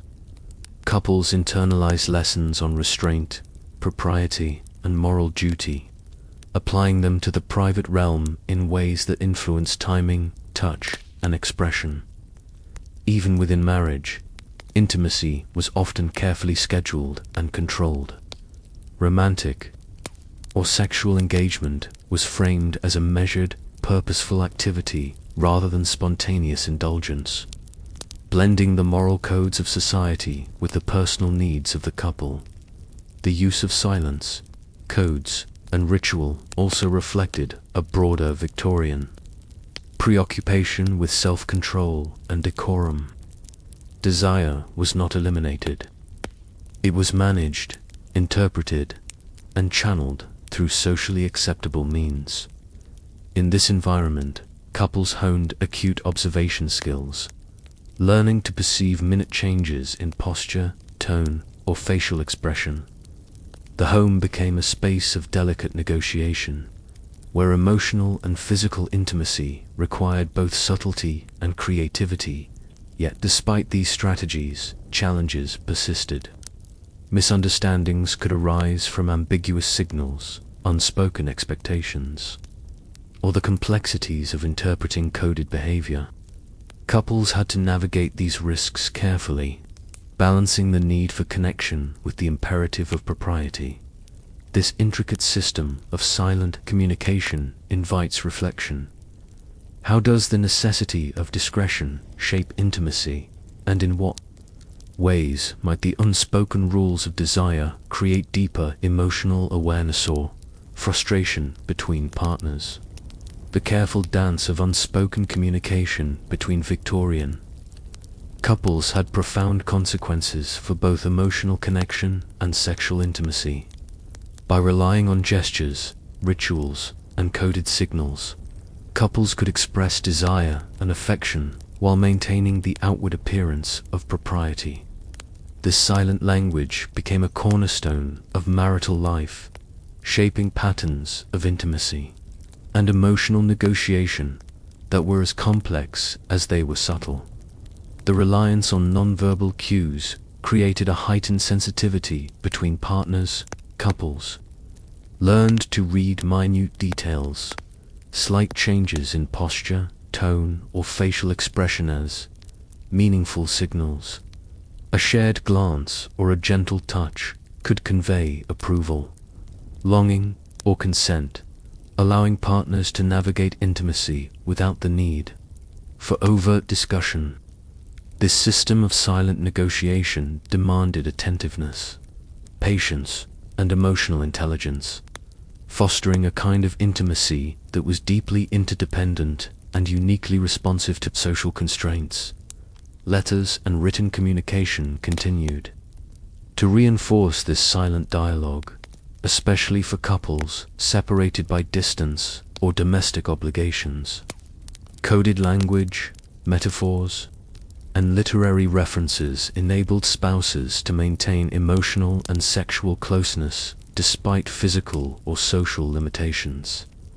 These letters revealed that, while Victorian morality emphasized restraint and propriety, desire and affection persisted, finding expression in ways that were both private and creative. Writing became a safe outlet for exploration, reflection, and emotional honesty that the spoken word could rarely afford at the same time. This reliance on silence and code had limitations. Misinterpretation of signals could lead to frustration, disappointment, or tension within marriage. The constant need to negotiate desire discreetly reinforced the pressures of social surveillance, creating a dual consciousness in which personal longing was always filtered through the lens of propriety. Yet paradoxically, these challenges also strengthened emotional bonds, as couples became attuned to each other's subtle cues and cultivated mutual understanding in ways that direct conversation might not have required. The enduring legacy of this approach to intimacy is evident beyond the Victorian era.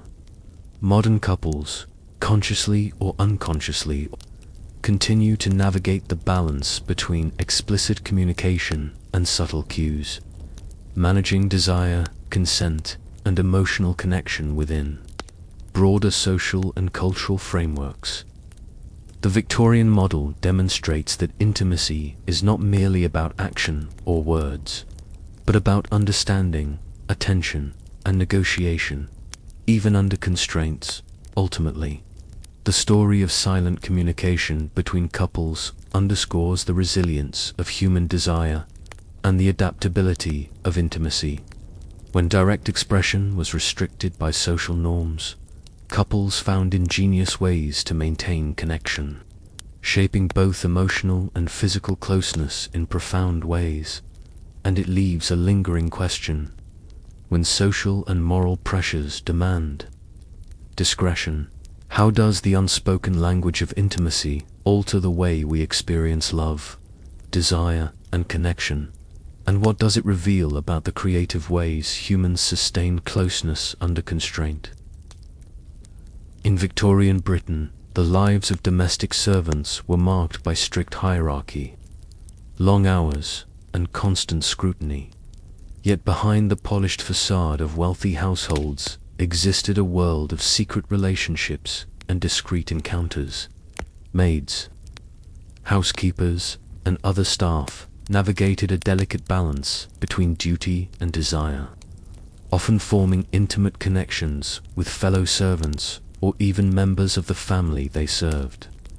These hidden relationships reveal a complex web of social dynamics, moral tension, and human resilience within a highly structured society. Domestic service was a demanding occupation. Servants lived under rigid rules governing behavior, speech, and even movement within the household.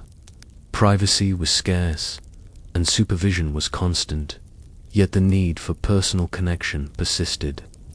Relationships, romantic, emotional, or sexual, had to be carefully concealed to avoid scandal, dismissal, or public censure.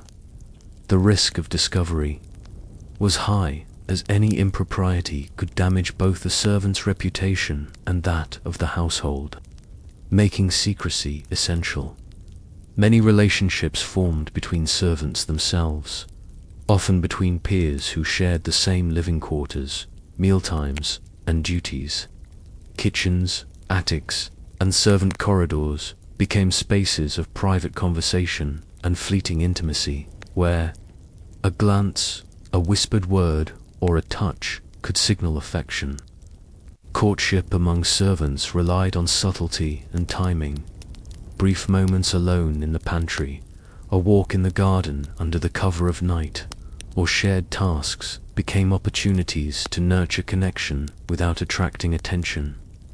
These interactions required ingenuity, discretion, and a deep understanding of household routines. The relationships between servants and members of the wealthy household were even more complicated.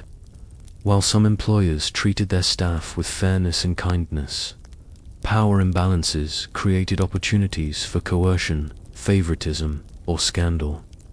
Maids might receive clandestine attention from young men of the household, or sympathetic guidance from older women in supervisory positions. The secrecy surrounding these liaisons was paramount. A discovered affair could result in immediate dismissal, social shame, or legal consequences, particularly for female servants. Despite the risks, these relationships provided emotional support, companionship, and an outlet for natural desires that society often sought to repress. Letters, diaries, and later memoirs reveal that affection and sexual intimacy were integral parts of servant life, often expressed in subtle, creative ways, even in households where conversation about sexuality was taboo. Human longing found channels for expression, showing that emotional and physical needs could not be fully suppressed by social hierarchy or moral strictures. Yet this raises an intriguing question. In a world where privacy was scarce and social boundaries rigidly enforced, how did servants balance desire, discretion, and loyalty? And what does this hidden sphere of intimate relationships reveal about the resilience of human connection under constraint? For domestic servants in Victorian households, secret relationships required constant negotiation, careful timing, and a keen understanding of social dynamics. The risks were significant. Discovery could lead to immediate dismissal, public humiliation, or even criminal accusations, particularly for women. Yet, within these constraints, maids and other staff found ways to navigate desire, maintain emotional bonds, and exercise a quiet form of agency. Living and working in close quarters meant that opportunities for intimacy were both abundant and fraught with danger. Kitchens, sculleries, and servant corridors were places where subtle signature, lingering glance, a whispered joke, or shared labor could communicate affection. Servants developed a complex understanding of routines, household schedules, and the movements of both employers and peers. This knowledge allowed them to orchestrate moments of privacy and intimacy, often under the very noses of their superiors. Timing was critical. A stolen moment while the master or mistress was absent, or a quiet conversation in a rarely used corner, could sustain a relationship while preserving discretion. Negotiation was also central to these hidden connections. Couples had to establish boundaries, manage jealousy, and ensure mutual understanding in a context where social mobility was limited and reputation was everything. Emotional survival was just as important as physical safety. Maintaining secrecy required trust, patience, and creativity. Letters, small tokens, and coded gestures became vital tools for communication when direct expression was impossible, allowing relationships to persist across distance or shifts in household responsibilities. Power dynamics added layers of complexity, especially in relationships between servants and members of the household. The imbalance of class and authority could create opportunities, but also vulnerabilities. Female servants, in particular, had to be cautious, navigating the attention of wealthier men while avoiding the perception of impropriety. Favoritism could provide protection or advantages, such as lighter workloads or private time, but it also increased scrutiny and potential for scandal. For the men of the household, discreet involvement required careful management of reputation and social expectations. Despite the risks, these secret relationships offered more than physical satisfaction. They were a source of emotional sustenance and companionship in an often harsh and hierarchical environment. Love, desire, and connection were navigated with ingenuity, forming bonds that sustained individuals through long hours, isolation, and social constraint. Servants' intimate lives were rarely discussed publicly, yet they reveal a deeply human drive to seek connection, even in the most restrictive circumstances. These hidden dynamics prompt reflection. In an environment where privacy was scarce and social hierarchy rigidly enforced, how did servants reconcile personal desire with duty, and what does their ingenuity reveal about the resilience of human relationships under constant surveillance and societal pressure? The secret relationships of domestic servants in Victorian households left a lasting impression, both on the individuals involved and on the social understanding of intimacy under constraint. While these liaisons were largely invisible to the public eye, their consequences were real and could be profound. Discovery could end careers, tarnish reputations, or create scandal within the household. Yet the pursuit of connection and desire persisted, illustrating the resilience of human emotion even in the most controlled environments. For many servants, clandestine relationships were a balancing act between emotional fulfillment and personal risk. The need for discretion shaped behavior, fostered ingenuity, and cultivated heightened awareness of both the household and each partner's needs. Secret meetings, coded letters, and subtle gestures became essential tools, allowing individuals to nurture intimacy without attracting attention. Even brief or fleeting moments of connection could sustain morale and emotional resilience, giving meaning to long hours of labor and strict oversight. The consequences of exposure were unevenly distributed. Female servants faced the harshest repercussions, as morality and virtue were closely policed in women of lower social standing. A maid found to be involved in a scandalous relationship could be dismissed, shunned, or forced into more precarious forms of employment. Men, particularly those of higher status within the household, often faced fewer social consequences, highlighting the gendered disparities in power, morality, and social judgment. Yet the emotional stakes were universal.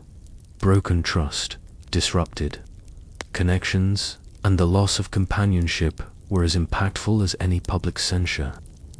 Despite these risks, these hidden relationships reveal a fundamental human drive for connection and intimacy. Within rigid hierarchies and constant surveillance, servants found creative ways to express desire, care, and emotional attachment. Their stories illuminate the negotiation, courage, and subtlety required to maintain bonds, demonstrating that even in highly constrained circumstances, human emotion finds pathways to flourish. These intimate dynamics also provide insight into the broader social fabric of Victorian life. The invisible networks of affection and desire among domestic staff hint at the tensions between public decorum and private reality, showing how ordinary people navigated the gaps between moral expectation, social hierarchy, and personal longing. The ingenuity and resilience required to sustain these relationships reflect both the limitations imposed by society and the persistent strength of human connection. Ultimately, the secret lives of servants provoke reflection on the universal human experience of desire and the constraints imposed by societal structures. Even under constant observation and with limited freedom, people sought intimacy, companionship, and emotional sustenance. And it leaves a lingering question: when social rules and hierarchical constraints demand secrecy, how much does the ingenuity required to maintain private relationships reveal about human resilience? And how might these hidden worlds shape the emotional lives of those living under strict societal control? In Victorian Britain, men faced a unique set of expectations regarding sexuality, morality, and social behavior. Society demanded that they embody strength, self-control, and moral leadership, both in public and private life. Yet these same men were also subject to intense pressures related to desire, reproduction, and the maintenance of family honor. This created a complex landscape in which duty and personal longing often collided, giving rise to the era's characteristic double standards regarding male sexual behavior. From an early age, boys were educated in notions of masculine responsibility. Fathers, schoolmasters, and religious leaders emphasized that men were to uphold family honor, protect women's virtue, and demonstrate moral restraint. Sexual desire was framed as a natural force to be managed and channeled, ideally within the boundaries of marriage. Men were instructed that indulgence outside of these limits was not only socially unacceptable but morally corrupting, potentially threatening their social standing and the well-being of the household. At the same time, society tacitly acknowledged that men would have sexual urges that needed outlet. Brothels, discreet encounters, and clandestine relationships provided socially tolerated and sometimes practically necessary avenues for desire. This created a paradox. Men were held publicly accountable to ideals of restraint and propriety, yet privately permitted, and even expected, to satisfy their impulses in controlled or hidden ways. The discrepancy between public morality and private practice was a defining feature of male experience in this period. Marriage, while socially mandated, was not always sufficient to contain desire. Men of means, in particular, were often positioned in relationships where access to multiple partners was both a temptation and a social reality. Meanwhile, working-class men navigated economic constraints that limited sexual opportunities, increasing reliance on the hidden sexual economy. Regardless of class, the expectation to balance duty, desire, and social reputation shaped male behavior, creating a continuous tension between internal impulse and external expectation. Double standards also define judgment and consequence. While men were allowed, and sometimes even excused, for private indiscretions, women faced severe censure for similar behavior. This inequity reinforced male authority within the household and society, while simultaneously heightening the pressure on men to conform publicly to moral ideals. The disparity underscored the gendered moral landscape of the era, shaping both sexual conduct and the broader social hierarchy. These expectations left men navigating a constant balancing act. They were expected to be both moral guardians and men of appetite, disciplined yet indulgent, responsible yet human. This duality defined much of Victorian male experience, revealing the contradictions inherent in a society obsessed with propriety, virtue, and reputation, and it leaves a lingering question. In a world that simultaneously demanded restraint and tolerated private indulgence, how did men reconcile duty with desire, and what costs emotional, moral, or social did these double standards impose on both men and those around them? In Victorian society, men were expected to manage desire with careful discipline, balancing personal longing against social duty and moral expectation. The concept of masculinity was closely tied to self-control, responsibility, and the ability to maintain a family's honor. Yet, the tension between natural impulses and societal norms created a complex environment in which men had to navigate desire with subtlety, discretion, and often secrecy. Marriage was central to this negotiation. Within wedlock, sexual activity was framed as both a duty and a socially acceptable outlet for desire. Men were encouraged to satisfy their urges within the confines of the marriage bed, with emphasis on procreation and the maintenance of domestic stability. Pleasure was acknowledged, but subordinated to obligation. The ideal husband was to balance intimacy with restraint, ensuring that his behavior aligned with moral and religious expectations. Outside marriage, social rules were more ambiguous. Upper-class men, in particular, could engage in discreet sexual encounters without significant consequence, so long as appearances were maintained. Gentlemen's clubs, private gatherings, and visits to the hidden sexual economy provided controlled avenues for indulgence. Working-class men had fewer options, often relying on clandestine relationships or limited access to prostitutes. The key was discretion. Public knowledge of extramarital activity could result in scandal, financial loss, or damaged reputation. Men were also taught to regulate emotional involvement. Romantic attachment outside marriage was frowned upon, as it threatened family stability and social order. While physical desire could be discreetly satisfied, emotional bonds with women other than one's wife were considered dangerous and morally suspect. This separation of desire from sentiment was a hallmark of Victorian male expectation, emphasizing control and moral awareness over spontaneous expression. Double standards shaped not only behavior but perception. While men were allowed to engage privately in extramarital activity, women faced harsh punishment for the same behavior. Society excused male transgression, framing it as natural, while female transgression was interpreted as a moral failure. This inequity reinforced male authority within the household and the broader social hierarchy, creating an environment where men could navigate desire with relative impunity, though always with an eye towards social scrutiny. Ultimately, Victorian men were caught in a delicate balancing act, navigating desire, duty, and social expectations simultaneously.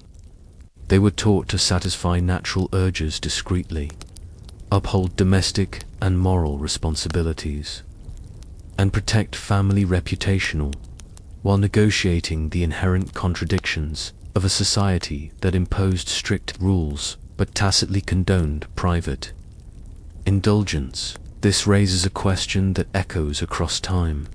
When social norms allow one gender privilege over the other, how does the burden of managing desire and maintaining moral appearances shape personal behavior, emotional life, and relationships? The double standards surrounding male sexuality in Victorian Britain left a lasting imprint on both individuals and society. Men were permitted, and sometimes expected, to indulge private desire discreetly while publicly upholding ideals of restraint, virtue, and moral responsibility. This dual expectation created a complex moral landscape, one in which personal behavior, social reputation, and emotional life were tightly intertwined. The consequences of these expectations were multifaceted.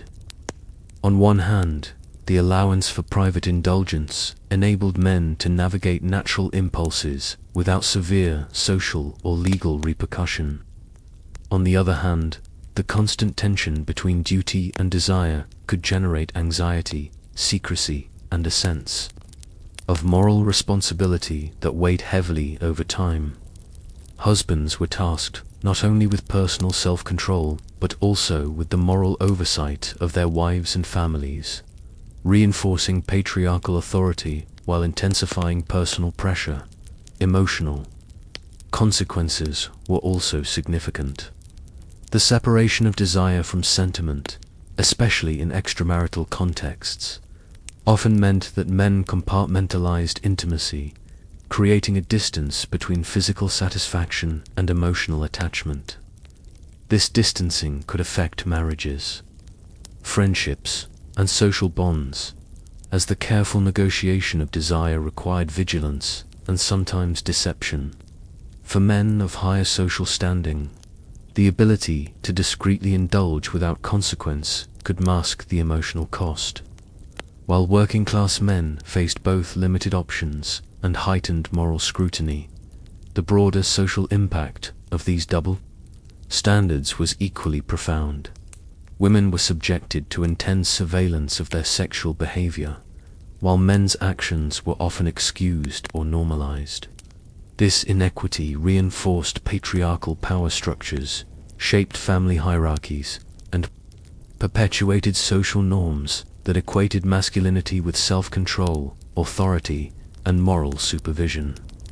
It also influenced the perception of male and female sexuality for generations, embedding ideas of acceptable behavior, reputation, management, and gendered responsibility into cultural consciousness. Yet, these constraints also highlight human adaptability. Victorian men developed strategies to navigate desire within the confines of morality and social expectation, balancing personal impulses against social, legal, and familial pressures. Their experiences reveal both the pressures of conformity and the subtle ways individuals exercised agency within rigid systems, negotiating intimacy, responsibility, and personal fulfillment. Ultimately, the story of male expectation in Victorian society underscores the contradictions and costs of socially imposed morality.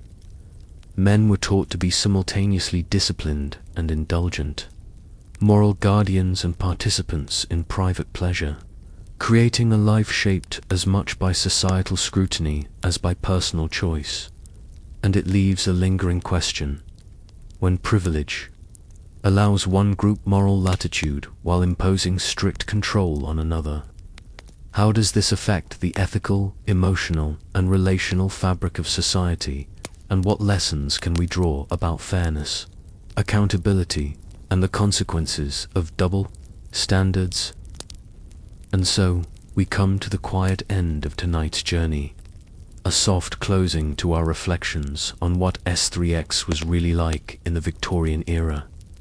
We have wandered through hidden chambers, through silences and secrets, through a world where appearances mattered more than truth.